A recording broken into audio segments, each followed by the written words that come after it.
সুন্দর মেয়েটার বয়ফ্রেন্ড ওকে ফুল দিচ্ছে, কত প্যাম্পার করছে।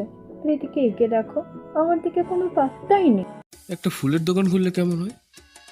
একটা ফুল যদি 50 টাকা হয়, তাহলে 1000টা ফুলের দাম 50,000। ওয়াও, হেভি ব্যাপার।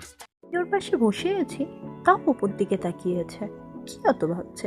নিশ্চয়ই এক্স এর কথা ভাবছে, তাছাড়া আবার কি হতে পারে?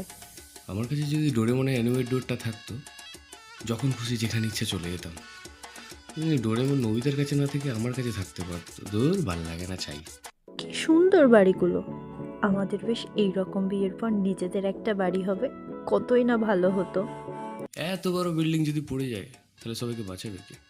আরে আমি থাকতে প্রবলেম কি? ফ্লাইং জেটের মতন আসবো, সবাইকে বাঁচিয়ে নেবো। এমনিতেই তো জিম যাই, মেয়েগুলোদের বাঁচাবে কে? দেখছি দেখছি এবার কি দেখছি, মানে তো এটাই যে আমি দেখা করব না, মুখের উপরে বলে দিলেই হয়। এত নাটক করার কি আছে? কাল বন্ধুদের সাথে বেরোলাম, আজকে আবার এর সাথে। মা তো কাল বেরোতেই দেবে না।